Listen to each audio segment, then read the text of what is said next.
आपने फिरोजपुर झिरका से जी जो है विधानसभा की तैयारी लगातार आप कर रहे हैं और इनेलो ज्वाइन की जी है जी। हाल ही में। तो सबसे पहले तो फिरोजपुर झिरका विधानसभा की जनता को अपनी तरफ से क्या संदेश देना चाहेंगे, क्या कहना चाहेंगे? फिरोजपुर झिरका की जनता को ये मेरा यही संदेश है कि एक अपना राज बनाए, जो आपको यूनिवर्सिटी लाए, जो आपको बिजली पानी चिकित्सा की बात करे, जो आपको रोजगार की बात करे। आप अपना राज बनाएं। ऐसा राज ना बनाए कि जो राज में शामिल हो जाते हैं लोग, वो अपना विकास करते हैं। वो लोग अपने ही परिवार का विकास करते हैं, जनता को भूल जाते हैं। अभी तक फिरोजपुर की जनता के साथ में यही सौतल व्यवहार हुआ है और इससे ही पीड़ित है फिरोजपुर की जनता। तो आपने पहले भी चुनाव लड़ा निर्दलीय के रूप में, और अगर यहाँ राजनीति की बात करें तो राजनीति पता नहीं किस ओर जा रही है। कहीं यूएपीए धाराएं लगाई जा रही हैं, तरह तरह की जो है आए दिन बयानबाजी की जाती है, भाषण दिए जाते हैं। आपका क्या कहना है इन बारे देखो, जो धाराएं जुड़ी गई हैं, ये धाराएं यहाँ कोई इस तरीका की धारा लगने का कोई वो नहीं है। ये तो एक मुस्लिम क्षेत्र है, मुस्लिम जनप्रतिनिधि है, उनको एक फंसाने के लिए एक तरफा कार्रवाई करी जा रही है और कुछ नहीं है। मेवात के युवाओं को फंसाने के लिए काम करा जा रहा है। और जो यहाँ का जनप्रतिनिधि है मामन खान जी, वो तो बीजेपी से ही मिला हुआ है, आंख मिचौनी खेल रहा है। आपने देखा है कि जब जिला प्रमुख का चुनाव हुआ तो उसकी भतीजी जिला पार्षद थी, कांग्रेस के सिंबल को, कांग्रेस के नाम वोट ली उन्होंने और अपनी वोट बीजेपी को डाल दी। तो आपने देखा जो भी उसके घरेलू कार्यक्रम होते हैं, ब्याह शादी होती है, जो नेता मेवात के लोगों को गाली देते हैं, जो पंचायतों में बोलते हैं मेवात के खिलाफ, वो उनके घर पे आके दावत खाते हैं, उनके साथ बैठ के दावत खाते हैं। तो मैं तो ये नहीं मानता कि बीजेपी और कांग्रेस का जो विधायक, उनकी दो बात है। मैं तो उनकी एक बात मानता तो हूँ। आपके नजरिए से हरियाणा प्रदेश में विपक्ष कहाँ नजर आता है आपको? विपक्ष है विपक्ष कि तो नहीं? कांग्रेस विपक्ष की भूमिका या निभा पा रही है? कांग्रेस तो बीजेपी से मिली हुई है, विपक्ष कहाँ है? विपक्ष तो एक अभय सिंह चौटाला हरियाणा की लड़ाई लड़ रहा है, मजदूरों की, कमजोरों की, दलित की, पिछड़े की, गुजड़े की, नौजवानों की, किसानों की। एक ही आदमी लड़ाई लड़ रहा है। आप देखते रहे हो, आप पूरा सदन की आप कार्रवाई देखते हो, यूट्यूब के माध्यम से देखते हो, चैनल के माध्यम से देखते हो, सारी चीज आपके सामने तो है। एक ही आदमी है विपक्ष में। तो अगर अमन अहमद को फिरोजपुर झिरका की जनता यानी कुर्सी पर बैठाती है, विधानसभा भेजती है, तो क्या आपके प्रमुख मुद्दे होंगे? कुर्सी पे मुझे नहीं बैठना, मुझे तो जनता की सेवा पे समर्पित हूँ। कुर्सी जनता की होगी और जनता के आदेश होंगे। जैसे जनता फिरोजपुर झिरका की जनता मुझे कहेगी, उस तरीका से मैं यहाँ का विकास कराऊंगा और सबको बराबर का सम्मान मिलेगा। सभी 36 बिरादरी के यहाँ पर अमन चैन से, सुकून से लोग काम करेंगे। और मेरा तो नाम अमन है, मुझे तो अमन पैदा करना है। मैं इसी फ्राग में हूँ कि जो यहाँ की फिजा खराब है, जो हवाएं खराब हैं, जो आज समाज में जो अफरा तफरी है, इसको मुझे एक साथ बैठा के समाज को एक साथ रखने को। अच्छा, मेवात यूनिवर्सिटी की लंबे समय से मांग है। जब आप चुनाव में पहली बार में आए थे फिरोजपुर झिरका विधानसभा से, तो आपकी बहुत लंबी मांग थी कि मेवात में विश्वविद्यालय स्थापित हो। ये अगर दिल्ली अलवर राष्ट्रीय राजमार्ग की बात करें, जी, तो इसमें डीपीआर का लफड़ा बना रहता है। भाई डीपीआर अब तैयार हो रही है, जब तैयार हो रही है डीपीआर, ये काफी खूनी रोड का नाम भी इसको दिया जा चुका है। देखो, पहले मैं आपको यूनिवर्सिटी की बताता हूँ कि मेरा सपना है कि मेवात में यूनिवर्सिटी हो, हमारे घर पे बच्चों को शिक्षा मिले। आज दूसरे डिस्ट्रिक्टों में जाते हैं बच्चा, वहां जाके बड़ा प्रेशर हो जाता है बच्चों पे। आज माहौल बहुत खराब है, मजहबी हालात देख करके लोगों पर हमला किया जाता है। तो आज हमारे घर पे यूनिवर्सिटी होगी तो हमारे बच्चा बड़े उत्साह के साथ बच्चा उच्च शिक्षा हासिल करेंगे और कम पैसे में वहां शिक्षा मिलने का काम कर जाएगा। तो ये मेरा सपना है। यूनिवर्सिटी तो मुझे पता है कि मुझे मौका मिला तो सबसे पहले मुझे यूनिवर्सिटी का ही काम करना है। ये मेरा अपना सपना है। और जब मेवात पढ़ेगा तो मेवात आगे बढ़ेगा, उसको कोई नहीं रोक सकता। अच्छा, रही अभी आपने दूसरा सवाल किया था कि रोड के लिए बात करी थी आपने। मैं पहले जनता जननायक पार्टी का यहाँ से प्रत्याशी रहा हूँ फिरोजपुर झिरका से, और हमारी जनता जननायक पार्टी ने उसने समर्थन कर दिया। 10 विधायकों के साथ में बीजेपी को समर्थन दे दिया। समर्थन देने के बाद में तो पहली तो यह कि मैं शायद विधायक होता तो मैं भारतीय जनता पार्टी को समर्थन नहीं देता।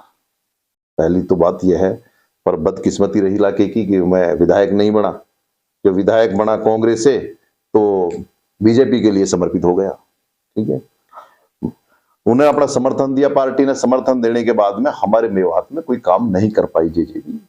और जेजेपी ने रोड के लिए, मैं बड़ा गंभीर था, मैंने उप मुख्यमंत्री दुष्यंत चौटाला जी से कितनी बार मैंने आग्रह किया। अभी मैंने 15-20 रोज पहले भी मैंने संपर्क किया, मैं चंडीगढ़ जाके मिला और मैंने जब भी उनसे बात रखी तो उन्होंने डीपीआर बन कीजिए। डीपीआर का तो 4 साल बीत गए डीपीआर तैयार होने में, पर रोड पर कहीं काम नहीं नजर आ रहा।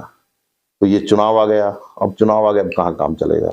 आए दिन इसमें नौजवान, कितने नौजवान एक्सीडेंट में हमारे बीच से चले गए, कितनी माँ बहनें चली गई हैं, कितनी बहनें विधवा हो चुकी हैं, कितने बच्चे, नौजवान बच्चे, छोटे बच्चे चले गए। बड़े बड़े एक्सीडेंट हुए यहाँ पर, एक एक परिवार के 3-3 4-4 आदमी मर चुके हैं। तो ये बहुत बड़ा विषय है।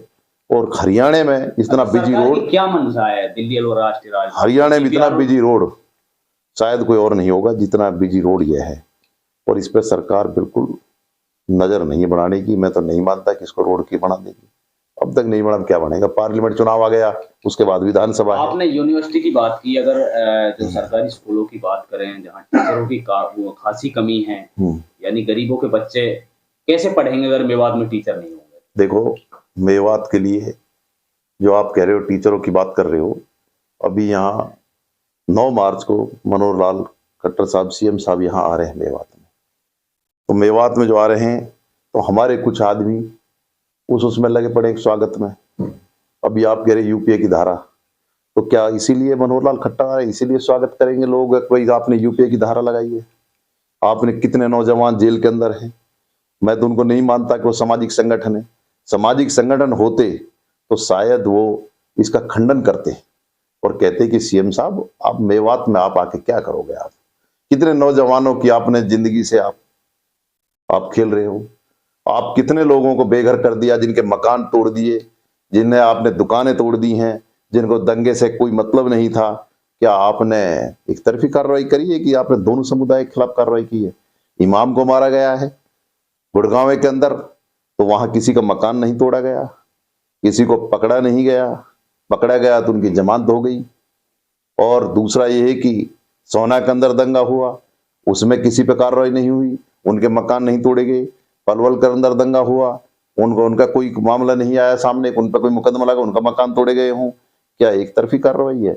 और जहां मुस्लिम 6-7 मारे गए हैं, घटना घटी है उस दंगे के बाद में, क्या उनको दिखा दिया? किसी को एक्सीडेंट केस दिखा दिया, किसी को कुछ तरीका से दिखा दिया, किसी कह दिया कि तो हार्ट अटैक से मरा हुआ है, जैसे टपकन का एक साथी वहां गुड़गांव के अंदर मरा।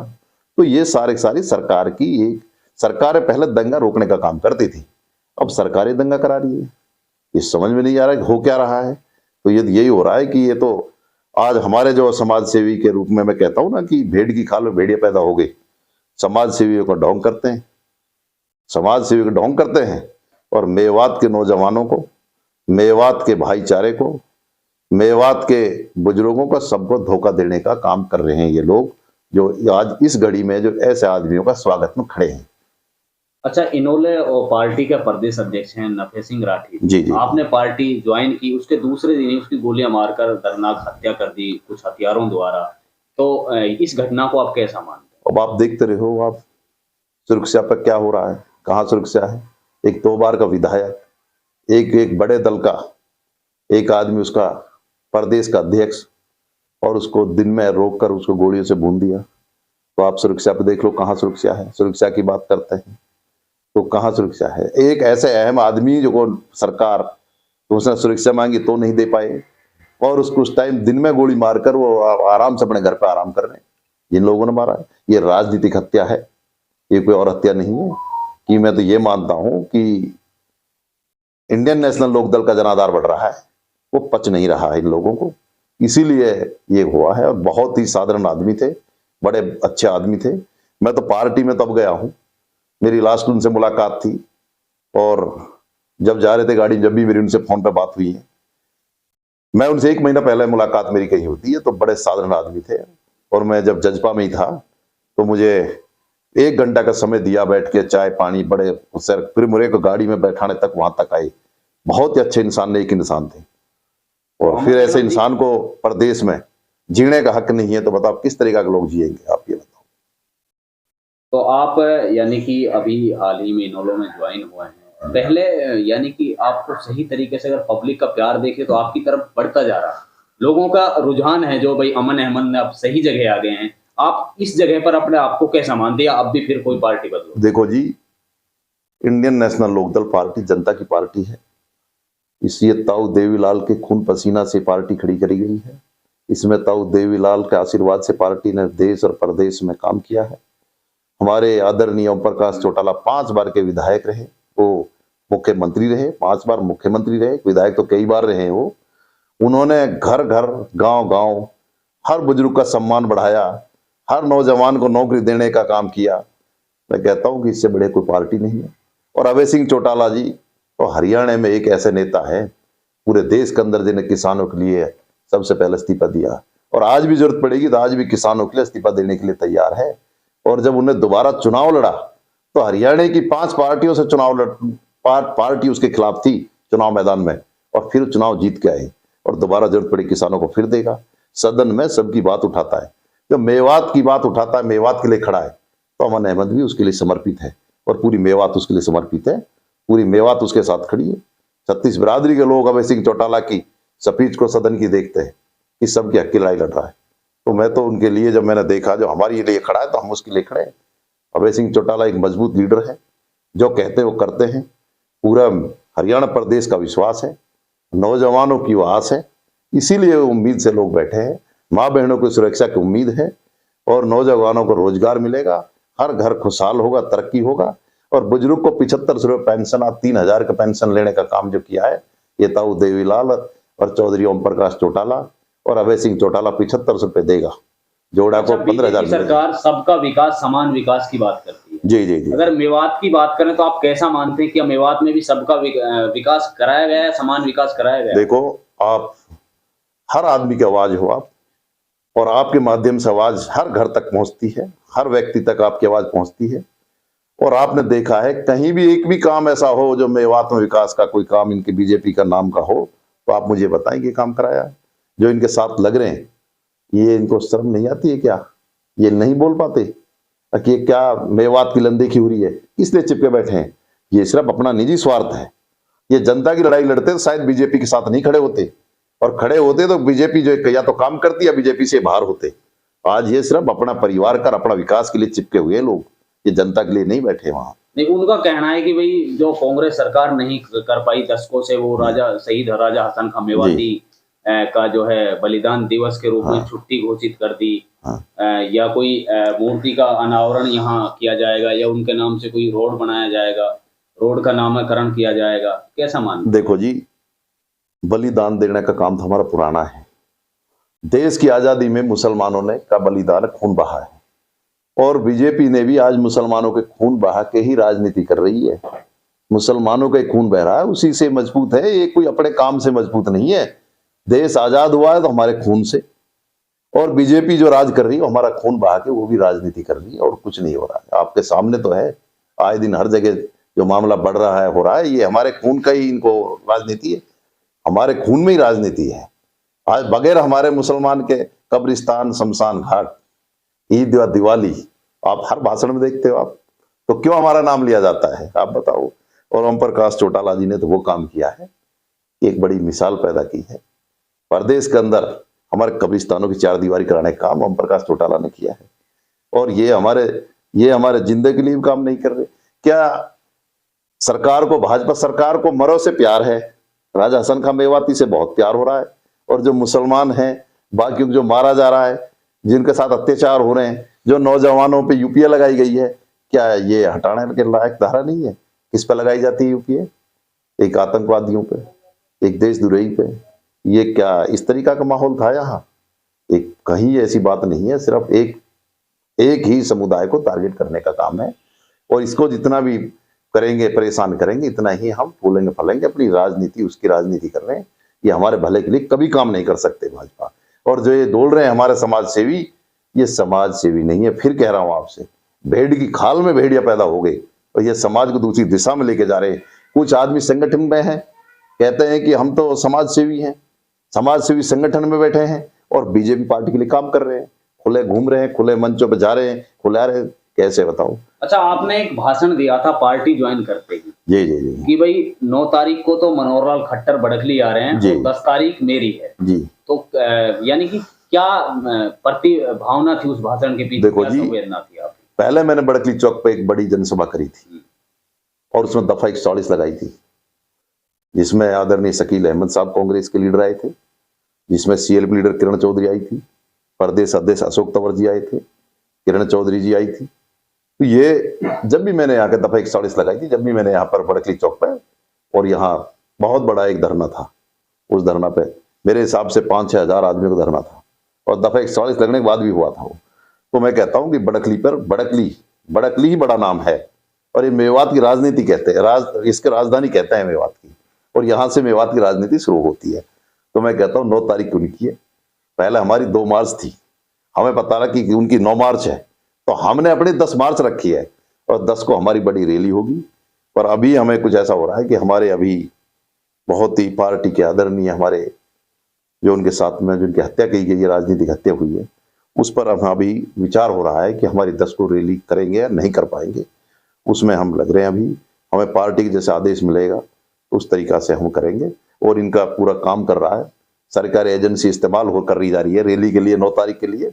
हमारे पास तो अपनी पब्लिक है, जनता है, ना हमारे पास सरकारी मशीनरी है, ना हमारे पास सरकारी कोई और उपकरण इस्तेमाल कर रहे हैं। हम तो सिर्फ जनता के बीच जाएंगे, और जनता यहाँ पर 10 मार्च को जो हमें रैली करी, तो मैं कहता हूँ मेवात की सबसे बड़ी रैली होगी। 9 मार्च को रैली की तैयारी के लिए सरकारी टीचरों का इस्तेमाल किया जा रहा है, क्या कहें? देखो, ये बड़े दुर्भाग्य की बात है। मैं अभी टीचरों की मीटिंग लेता है, लिए बीजेपी के उन्होंने कार्यकर्ता है या बीजेपी के पदाधिकारी होंगे, मुझे उनके बारे में घना ज्ञान नहीं है। वो मीटिंग लेते हैं, एग्जाम सर पे है, और बच्चों को कहते हैं कि 9 तारीख की रैली कामयाब कराओ और टीचर अपना योगदान दें।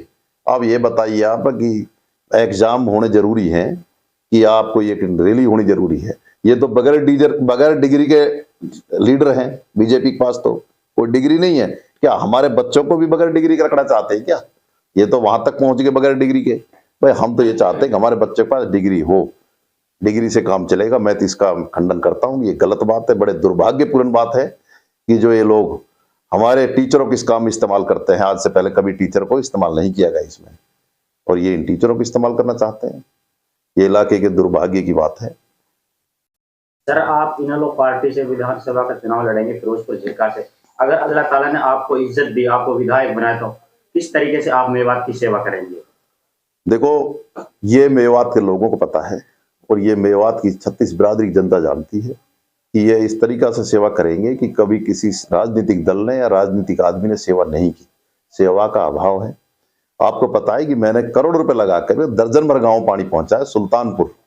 सुल्तानपुर गांव में पानी नहीं था, मैंने कहा सुल्तानपुर झील जो है ना गुड़गांव के अंदर, मैं सुल्तानपुर झील बना दूंगा इसको।